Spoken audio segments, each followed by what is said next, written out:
Friends, आज का जो वीडियो है वो जो बच्चे सीटेट कर रहे हैं या उनका पेपर देने वाले हैं उनके लिए बहुत इंपॉर्टेंट है। ओके, तो सबसे पहले हम टाइम वेस्ट करते ना हुए हम इस वीडियो स्टार्ट करते हैं। ओके, सबसे पहले आपको सिलेबस, ठीक है, आपको पूरा सिलेबस लेना है, उसको अच्छे से एक क्वेश्चन देखने हैं, कौन कौन सा क्या क्या टॉपिक है जो पेपर में आने वाला है, उससे रिलेटेड आपको सारी चीज़ें खोजनी है और फिर उसको आपको पढ़ना है। देखिए, सुनने में आ रहा है कि सिलेबस जो है सीटेट का चेंज होने वाला है। ठीक है, हम कुछ देर के लिए हम सोचते हैं हाँ सिलेबस चेंज होगा, पर कुछ चीज़ें ऐसी हैं जो कि सिलेबस में होनी ही होनी है, खासकर सीटेट के लेवल पे।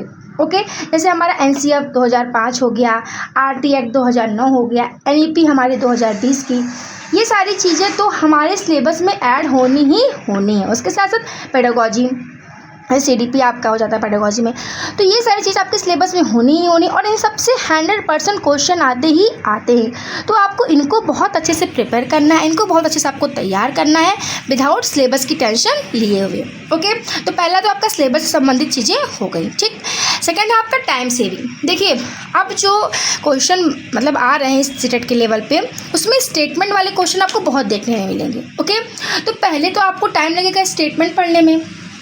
ठीक, सेकेंड टाइम आपको लगेगा ऑप्शन में, क्योंकि आप ऑप्शन कैसे बनाता है, ए एक्सप्लेन कर रहा है बी का कि नहीं, ए सही है कि नहीं, मतलब ऑप्शन भी बहुत घुमा के बनाए होते हैं, तो उनको भी समझने में हमको बहुत टाइम लगता है। ओके, तो जो शॉर्ट क्वेश्चन आपको उनको जल्दी कर लेने हैं, ठीक है, और जो स्टेटमेंट वाले क्वेश्चन हैं उन पे आपको थोड़ा टाइम देना और स्टेटमेंट को अच्छे से पढ़ना है।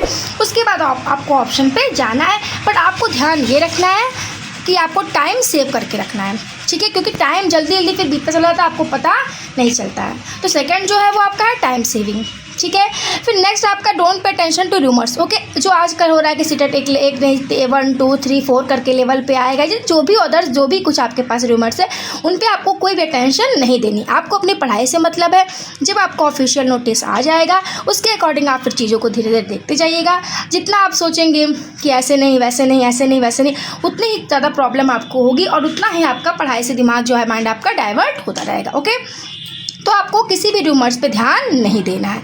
फोर्थ जो है आपकी पेडागोजी। ओके, तो आपको पेडागोजी को बहुत स्ट्रॉन्ग करना है, क्योंकि पेडागोजी जो है वो आपको बहुत अच्छे मार्क्स, अगर आपकी पेडागोजी अच्छी है तो आप सीटेट में बहुत अच्छा मार्क्स गेन कर सकते हैं। ओके, क्योंकि पेडागोजी का जो एक पोर्शन है वो बहुत लॉन्ग में और हर सब्जेक्ट में आपको पेडागोजी देखने को मिलेगी। और पेडागोजी अगर आप उसको अच्छे से नहीं पढ़ रहे हो तो आपके लिए बहुत टिपिकल है, पर अगर पेडागोजी को आपने ध्यान से पढ़ा है, उसको समझा है, तो वो आपके लिए बहुत ईजी हो जाती है। ओके, तो मैं जो नेक्स्ट क्लास बनाऊंगी वो आपकी पेडागोजी से रिलेटेड बनाऊंगी। ठीक है, इसलिए आप मेरा नेक्स्ट वीडियो भी ज़रूर देखिएगा। फिर जो 5 और लास्ट है वो है लैंग्वेज। ओके, आपका लैंग्वेज में बहुत कन्फ्यूज़न हो जाता है कि हमको लैंग्वेज कौन सी लेनी है, क्या करना है, कैसे कैसे क्या है। तो देखिए, 3 लैंग्वेज आपके पास होती है, हिंदी, इंग्लिश, संस्कृत। ओके, आपको इन्हीं में से 2 लैंग्वेज चूज़ करनी होती है। बच्चे कहते हैं क्या, पेपर 1 में हिंदी चूज़ कर लिया, पेपर 2 में इंग्लिश चूज़ कर लिया, संस्कृत चूज़ कर लिया, पर जब वो एग्ज़ाम देने जाते हैं उनको समझ में नहीं आता कि उनको करना क्या है, कहाँ से स्टार्ट करना है। वो क्या करते हैं, इंग्लिश वाला पेपर 1 में करके आ जाते हैं और हिंदी वाला पेपर 2 में करके आ जाते हैं। मतलब पेपर 1 का जो है वो पेपर 2 में करके आ जाते हैं, पेपर 2 का पेपर 1 में। तो यहाँ बहुत सारे बच्चों से गलतियाँ होती हैं। ओके, इस लेवल तो वहाँ पे आपको प्रॉब्लम हो जाती है, पर आपको चीज़ों को समझ के जाना है ताकि आप एग्जाम हॉल में, क्योंकि देखिए वहाँ पे आप बहुत डिप्रेस्ड भी हो जाते हो। ठीक है, बहुत सारे स्टूडेंट होते हैं, बहुत सारी फॉर्मेलिटीज़ होती है जो आपको कंप्लीट करनी होती है, तो थोड़ा सा उसमें माइंड आपका डिस्टर्ब हो जाता है। बट आपको इतना ध्यान करके जाना है कि मैंने पेपर 1 में क्या सेलेक्ट किया, पेपर 2 में कौन सी लैंग्वेज सेलेक्ट की, उसके अकॉर्डिंग आपको OMR शीट भरनी है। ठीक है, तो थैंक यू।